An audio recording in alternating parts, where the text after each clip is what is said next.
காலையில் என்னடான்னா தாய் சிறந்த கோயிலும் இல்லை, தந்தை சொல்மிக்க மந்திரம் இல்லை அப்படின்னு பேசிட்டு இருக்காரு. மாலையில் என்னடான்னா டேய் கோவிந்தசாமி அப்படின்னு சொல்லி கதவை தட்டுறாரு. இந்த ட்ரம்ப்புக்கு என்ன ஆச்சுது அப்படின்னு சொல்லி நிறைய பேருடைய கேள்வி. எதுக்காக இப்போ எதிரும் புதிருமா பேசிட்டு இருக்காரு? அது மாத்திரம் இல்லாமல் ட்ரம்ப்பை எப்படி ஈரான் கையாண்டு கொண்டிருக்கிறது, எப்படி எதிர்வினையாற்றி கொண்டிருக்கிறது, இப்போ ஈரான் அமெரிக்க இந்த யுத்தத்தில் என்ன நிலைமை அப்படின்றதான் இந்த காணொலியில் நாங்கள் பார்க்க போகிறோம். We're going to hit them extremely hard over the next 2 to 3 weeks. We're going to bring them back to the Stone Ages where they belong. In the meantime, discussions are ongoing.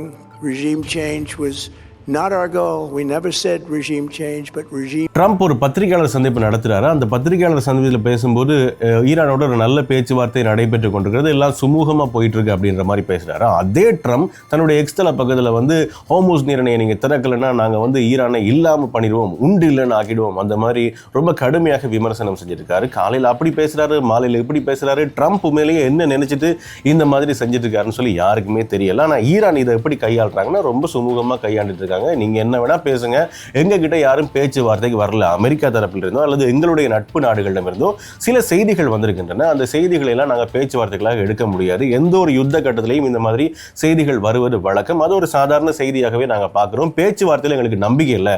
ஏன்னா ஏற்கனவே எங்களை பேச்சுவார்த்தைக்கு அழைத்த Trump எங்கள் மீது தாக்குதல் நடத்தியிருக்காரு. அதனால அமெரிக்காவை நம்புறதுக்கு வாய்ப்பு இல்லை அப்படின்ற மாதிரி ஈரான் தரப்பிலிருந்து சொல்லப்பட்டிருக்கு. அது தொடர்பாக ஒரு லெட்டரையும் ஈரானுடைய ஜனாதிபதி வெளியிட்டிருக்கார். அது மாத்திரம் இல்லாமல் அமெரிக்காவை பொறுத்த வரைக்கும் இப்போ ஐரோப்பிய நாடுகளுக்கு எதிரான ஒரு யுத்தமாக இதை மாற்றுவதற்கு அமெரிக்காவினுடைய ஜனாதிபதி ட்ரம்ப் முயற்சி பண்ணிட்டு இருக்காரு அப்படின்றது கேள்வியும் எழுந்திருக்கிறது. காரணம் என்ன அப்படின்னு சொன்னால், தனக்கு நேட்டோ நாடுகள் ஒத்துழைப்பு வழங்கல் அப்படின்றதுக்காக எப்போ நாங்கள் ஈரானை விட்டு வெளியே போகிறோம், அதாவது இந்த ஈரான் யுத்தத்திலிருந்து வெளியே போகிறோமோ அப்போ இருந்து நேட்டோவிலிருந்து நாங்கள் வெளியே போயிடுவோம், இனி எங்கள்கிட்ட இருந்து நீங்கள் பணத்தை எதிர்பார்க்க முடியாது அப்படின்ற மாதிரி ட்ரம்ப் சொல்லியிருக்காரு. அது மாத்திரம் இல்லாம ஐரோப்பிய நாடுகளுக்கு தேவையான பெட்ரோல் இதெல்லாம் நீங்களே இனிமேல் ஹார்முஸ் நீரிணை வழியாக பெற்றுக்கொள்ளுங்க, இந்த போரை உங்களுக்காக நாங்கள் நடத்துவோம்னு சொல்லி நீங்க எதிர்பார்க்காதீங்க, உங்களுக்காக நாங்கள் எனி டைம் சண்டை பிடிச்சிட்டு இருக்க முடியாது, உங்களுக்காக நீங்களே சண்டை பிடிச்சிருங்க அப்படின்ற மாதிரி ட்ரம்ப் தரப்புல இருந்து சொல்லியிருக்காங்க.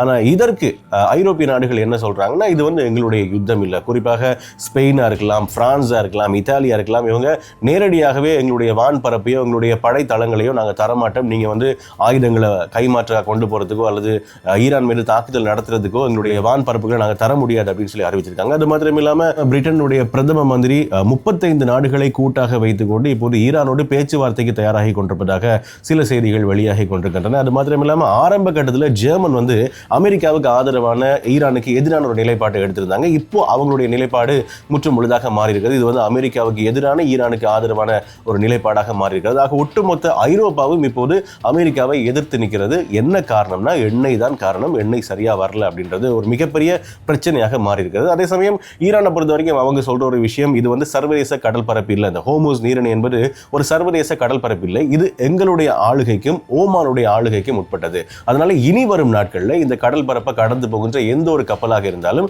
எங்களுக்கு கட்டணம் செலுத்தியாக வேண்டும். இதை நாங்களும் ஓமானும் பேசி தீர்மானிப்போம். அது மாத்திரம் இல்லாமல் வளைகுடா நாடுகளையும் சேர்த்துக் கொள்வோம். இதுல நல்ல திட்டங்களை நாங்கள் கொண்டு வரதுக்கு முயற்சி பண்றோம். ஆக இனிவரும் நாட்களில் ஆக்கிரமிப்பு, இந்த வல்லரசு ஏகாதிபத்தியம் இதற்கெல்லாம் இடம் கொடுக்கவே முடியாது. இந்த போர் எங்கள் மீது திணிக்கப்பட்ட போர், நாங்கள் திருப்பி அடிச்சிட்டு இருக்கோம், இதற்கு எங்களுக்கு பொதுமக்கள் சப்போர்ட் நிறையவே இருக்கு அப்படின்ற மாதிரி அவருடைய தரப்பு நியாயங்களை அவர் சொல்லியிருக்காரு.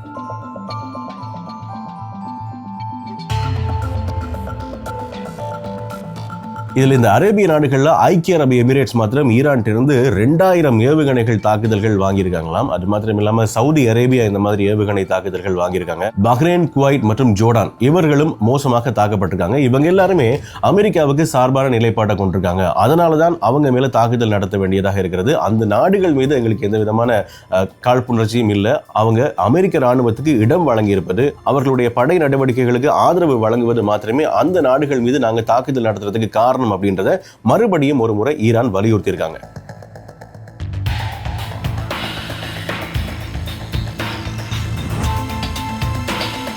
அதே சமயம் இஸ்ரேல் மீது கடுமையான ஏவுகணை தாக்குதல்களை கடந்த 24 மணித்தியாலங்களுக்குள் ஈரான் நிகழ்த்தி இருக்கிறது. இதுல 14 பேர் காயமடைந்திருப்பதாக சொல்லப்பட்டிருக்கிறது.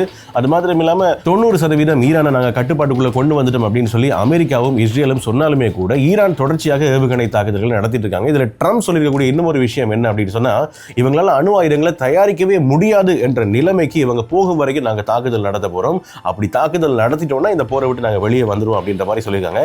இது எதுக்குமே அடங்காம தான் ஈரான் தொடர்ச்சியாக தாக்குதல் தாக்குதல் நடத்திட்டு இருக்காங்க, எந்த ஒரு வார்த்தைகளும் எங்களை கட்டுப்படுத்தாது என்பதுதான் ஈரான் தரப்பிலிருந்து செய்யப்படுகின்ற ஒவ்வொரு செயலுமாக இருக்கிறது. அமெரிக்காவுக்கான பதிலாகவும் பதில் அடியாகவும் இருந்து கொண்டிருக்கிறது.